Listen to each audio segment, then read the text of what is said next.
Hello viewers, আশা করি সকলে ভালো আছেন। আজকে শেয়ার করব আরেকটি দারুণ স্বাদের রেসিপি, যা আপনারা যে কোনো অনুষ্ঠান বা পার্টির জন্য বানাতে পারবেন। আজকের রেসিপি পটলের লাবাবদার। নমস্কার, আমি মৌ। আপনারা দেখছেন মৌয়ের সাথে রান্নাবান্না। আজকের রেসিপিটি ভালো লাগলে একটি করে লাইক দিয়ে শেয়ার করে দেবেন। প্রতিদিন আরও নতুন নতুন রেসিপি পাওয়ার জন্য চ্যানেলটি সাবস্ক্রাইব করে রাখুন, বেল নোটিফিকেশনটা অন করে রাখবেন। এখানে 10টা পটল নিয়েছি, ওজনে প্রায় 400 গ্রাম হতে পারে। এখন পটলগুলোকে ভালো করে ধুয়ে নেওয়ার পর খোসা না ছাড়িয়ে দুই দিকটা এইভাবে কেটে বাদ দিয়ে জাস্ট ছুরি দিয়ে চেঁচে নিতে হবে। এবার পটলগুলোকে এইভাবে আড়াআড়ি করে চিড়ে দিতে হবে। হালকা চাপ দিয়ে চিড়ে দিতে হবে, এমন নয় যে খুব জোরে চাপ দিলেন আর পটলটাই দুটুকরো হয়ে গেল। খুব হালকা হাতে গোটা রেখেই চিড়ে দিতে হবে। এতে রান্নার সময় পটলের ভিতরে ফ্লেভার ঢুকবে, পটলগুলো নরম সুসিদ্ধ হওয়ার সাথে সাথে জুসি হবে। পটলের যে কোনো একটা দিক এইভাবে চিড়ে দিলেই হবে। এবার এদিকে নিয়েছি 3টে পেঁয়াজ আর 2টো টমেটো। প্রথমে পেঁয়াজগুলোকে মিহি করে কুচিয়ে নিতে হবে। এই রান্নায় মেনলি পেঁয়াজ বাটার পরিবর্তে পেঁয়াজ কুচির ব্যবহার হয়ে থাকে। আপনাদের পক্ষে যতটা সম্ভব ফাইনলি চপ করে নেবেন, মানে যতটা সম্ভব মিহি করে কুচিয়ে নেবেন, অথবা কোনো গ্রেটার থাকলে পেঁয়াজ গ্রেট করে নিতে পারেন।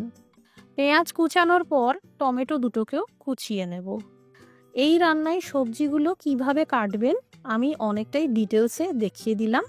আশা করি নতুনদের বুঝতে কোনো অসুবিধা হবে না। 10 থেকে 12টা রসুন কোয়া আছে, এই রসুন কোয়াগুলোকেও কুচিয়ে নিচ্ছি। এইভাবে পিস করে নিয়ে তারপর ফাইনলি চপ করে নিতে হবে। 3টে কাঁচা লঙ্কাকেও একই রকমভাবে কুচিয়ে নিতে হবে।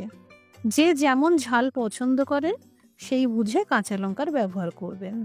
2.5 ইঞ্চি সাইজের মতন আদা নিয়েছি, প্রথমে পাতলা করে কেটে নিলাম। এবার একই রকমভাবে যেভাবে রসুন কুচিয়ে নিয়েছিলাম আদাকেও কুচিয়ে নেব। আপনারা চাইলে নোড়া দিয়ে অল্প করে থেতো করে নিতে পারেন। এই দেখুন রান্নার প্রধান উপকরণগুলো রেডি করে নিলাম। এবার এখানে মিক্সার জারে নিয়েছি 3টে টমেটোর কুচি, 4 থেকে 5টা কাজু বাদাম দিয়ে দিলাম, কিছু পরিমাণ কুচানো আদা দিয়ে দিলাম, 1 চামচ কাশ্মীরি লঙ্কার গুঁড়ো দিয়ে দিলাম, 1 চামচ লবণ দিয়ে দিলাম, সামান্য কুচানো কাঁচা লঙ্কা দিয়ে দিলাম। এবার সব একসাথে বেটে নিতে হবে। এই পেস্ট তৈরি করতে আমি কোনো রকম জলের ব্যবহার করিনি। এখানে গোটা পটলগুলোকে কাশ্মীরি লঙ্কার গুঁড়ো আর সামান্য করে হলুদ গুঁড়ো দিয়ে ভালো করে মাখিয়ে নিলাম, যাতে ভাজার পর একটা সুন্দর কালার আসে। লাবাবদার প্রধানত মাখন দিয়ে বানাতে হয়, তবে এখানে আমি তেল আর বাটার দুটোরই ব্যবহার করেছি।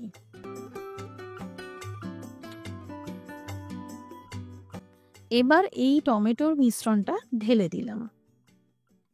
মিডিয়াম ফ্লেম করে ক্রমশ নেড়ে যেতে হবে আর ভেজে নিতে হবে। মোটামুটি 2-3 মিনিট ভেজে নেওয়ার পর কম আঁচে ঢেকে রান্না করব। এটা হতে থাকুক। এদিকে ততক্ষণে নিয়েছি পরিমাণ মতো তেল আর বাটার দিয়ে দিলাম।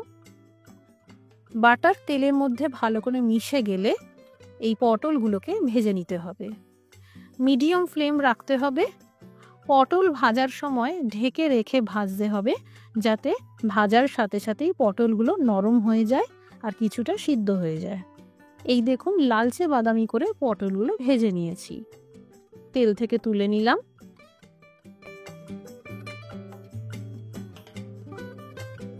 একটা প্লেটে তুলে নিলাম। এবার বাকি পটলগুলোকেও একই রকমভাবে ভেজে নিতে থাকবো। পটল ভাজার কাজ শেষ। এবার এদিকে দেখে নেওয়া যাক গ্রেভি কতটা রান্না হলো। মশলা থেকে তেল আলাদা হয়ে গেছে। এই গ্রেভি যত কষানো হবে তত ভালো টেস্ট হবে, তাই সামান্য নাড়াচাড়া করে নিয়ে আবারও ঢেকে কম আঁচে আরও 2 মিনিট রান্না করব। ততক্ষণে এদিকে ফোড়নে ভেজে নেব একটা দারচিনি, একটা এলাচ, একটা তেজপাতা আর কিছু পরিমাণ গোটা গোলমরিচ। এবার দিয়ে দিলাম কুচানো পেঁয়াজ। এই পেঁয়াজ কুচিতে হালকা গোলাপি রং ধরা পর্যন্ত ভাজতে হবে। ঢেকে রেখে রেখে ভাজলে ভাজাটাও তাড়াতাড়ি হবে আর টেস্টটাও বাড়বে। মিডিয়াম আঁচে বেশ 2 থেকে 3 বার ঢেকে রেখে ভেজে নিতে হবে। এই দেখুন পেঁয়াজ কুচির কালার চেঞ্জ হতে শুরু করেছে। অনেক বেশি বাদামি রং ধরার আগেই দিয়ে দিতে হবে এই কুচানো টমেটো।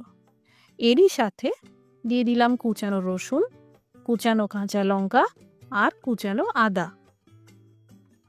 সব একসাথে দিয়ে আবারও মিডিয়াম আঁচে ভেজে নিতে থাকবো। ভাজতে ভাজতে সব উপকরণগুলোকে একদম নরম করে নিতে হবে। এই পর্যায়ে দিয়ে দিলাম 1 চামচ লবণ আর 1 চামচ কাশ্মীরি লঙ্কার গুঁড়ো। আবারও কম আঁচে ঢেকে 2 মিনিট রান্না করব। এই রান্নার স্বাদ আনতে এই কষানোটা খুবই গুরুত্বপূর্ণ। এদিকে এই গ্রেভির রঙটা দেখুন কষানোর পর কিভাবে চেঞ্জ হয়ে গেছে।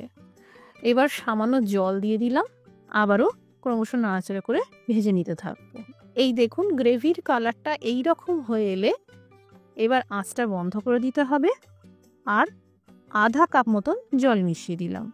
পটল ছাড়াও এই রান্নায় আলু, সয়াবিন আর পনিরের ব্যবহার করা যাবে। এদিকে যে কুচানো পেঁয়াজ, টমেটো, আদা, রসুন, লঙ্কার যে মশলা ভাজা হচ্ছে এটাও বেশ অনেকটা কষানো হয়ে গেছে।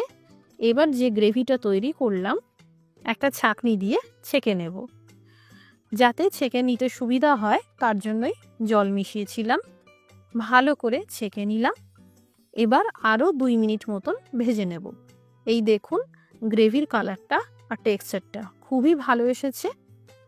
এই পর্যায়ে দিয়ে দিলাম 1 চামচ ধনের গুঁড়ো আর সেই সাথে দিয়ে দিলাম ভাজা পটল। জাস্ট 3 থেকে 4 মিনিট রান্না করতে হবে। লো টু মিডিয়াম ফ্লেম রাখতে হবে।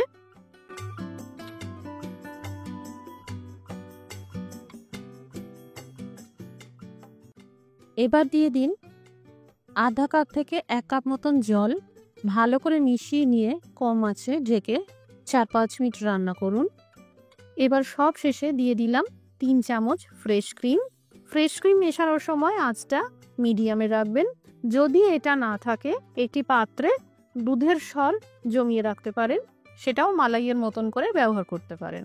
1 চামচ কাসুরি মেথি আর 1 চামচ গরম মশলার গুঁড়ো দিয়ে ভালো করে মিশিয়ে নিলাম। তৈরি হয়ে গেল পটলের লাবাবদার। ফ্রেশ ক্রিম ছড়িয়ে পরিবেশন করতে পারেন।